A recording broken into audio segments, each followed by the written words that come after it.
যে আমরা যে কথাটা বলি, আমাদের তারেক রহমান সাহেব যে কথা বলে সেটা আমরা কাজ করে দেখাই। ওই যে কিছু সংখ্যক নেতারা বাইরেছে না, খালি বেশ দেওয়ার টিকিট আছে, ঠিক কিনা? কথা করেন না কেন? তো বেশ তো নিতে পারলো না।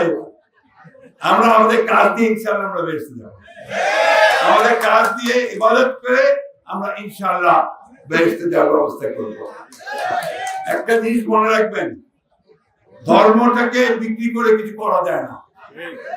ধর্মটা মানুষের অন্তরের ব্যাপার, এবং সেটা বাংলাদেশের মানুষ ৯৫ মানুষ হচ্ছে ধার্মিক লোক। ধর্মকে তারা ভালোবাসে, শ্রদ্ধা করে, সম্মান করে। ধর্ম নিয়ে ব্যবসা পছন্দ করে, এইটা মনে রাখতে হবে আমাদের, ঠিক না?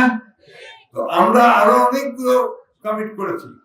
আমরা ইনশাআল্লাহ তারেক সাহেব যেভাবে কাজ করতেছেন, ওই আজাদকে জিজ্ঞেস করেন, ঘুমাবার টাইম পায় না, আমাদের ছুটি নাই। এই বুড়া বয়সে আমাকে সকালবেলা অফিস যাওয়া হবে,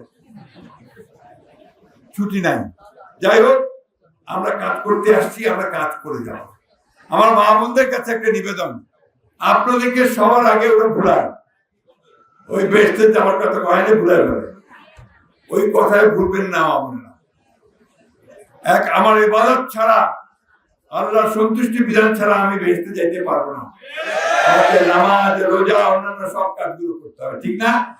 আর সবার আগে কি হইতে হবে? সৎ হইতে হবে। প্রত্যেকটা কোরআনের প্রত্যেকটা জায়গায় থেকে সবচেয়ে জোর দেওয়া যে সৎভাবে জীবন যাপন করো, তোমার রুজিটা যেন হয় হালাল। হারাম রুজি গেলে কিন্তু আপনার কোনোদিন কাজে দেবে না, মধ্যে ক্ষতি হয়।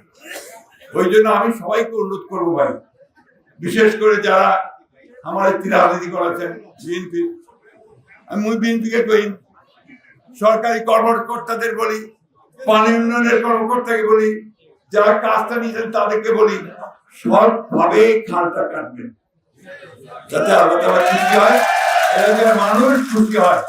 কেউ যেন অভিযোগ না করে যে ভাই আপনি তো উদ্বোধন করে দিয়ে চলে গেলেন, তারপর আর একটা কোদাল পরে নেই, মাটিও কাটে নেই, ওইভাবে বলি খোঁজ নিয়ে দেখে বিল্লে চলে গেছে।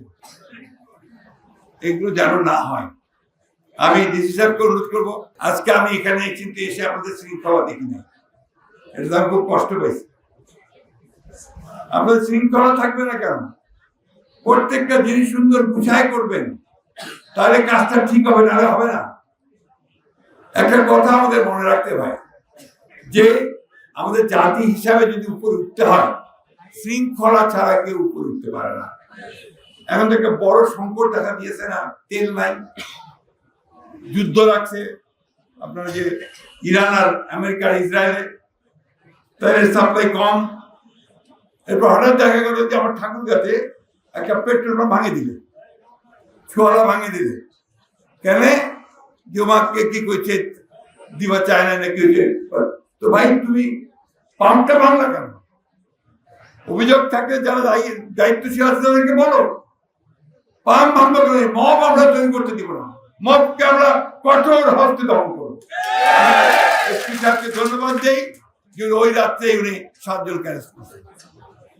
এটা সবাই সাবধান থাকবেন, কোথাও গায়ের জোরে আইনের বাইরে গিয়ে কোনো কাজ করবেন না, এটা আমরা হতে দেব না।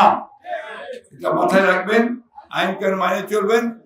সরকার আপনাদের যেটা আসছে ইনশাআল্লাহ, বিএনপি সরকার, আমাদের শহীদ প্রেসিডেন্ট জিয়াউর রহমানের প্রতিষ্ঠিত দলের সরকার, আমাদের গণতন্ত্রের মাতা, যিনি সারা জীবন ধরে গণতন্ত্রের সংগ্রাম করে লড়াই করে চলে গেছেন, তার দল এবং তাদেরই পুত্র তারেক রহমান সাহেব আজকে আমাদের নেতা, প্রধানমন্ত্রী। তিনি একটা মুহূর্তে বসে থাকতেছেন না, কাজ করতেছেন, এবং এই কাজটি সকলকে নিয়ে করতে, মানুষকে নিয়ে করতে। ভাই আমরা কাজ করবে চাই, আমার বয়স হয়ে গেছে, অনেকদিন ধরে দেখতেছেন না আমাকে, তাও কি মুসে বসে আছি? আসি তো এই এত কষ্ট করে তো আসি যাই, সব জায়গায় দৌড়ে কেন? যে আমরাও তার সঙ্গে তা দিয়ে নেতাকে সমর্থন দিয়ে আমরা এগোতে চাই। তবে সবকিছুর নিয়ম আছে।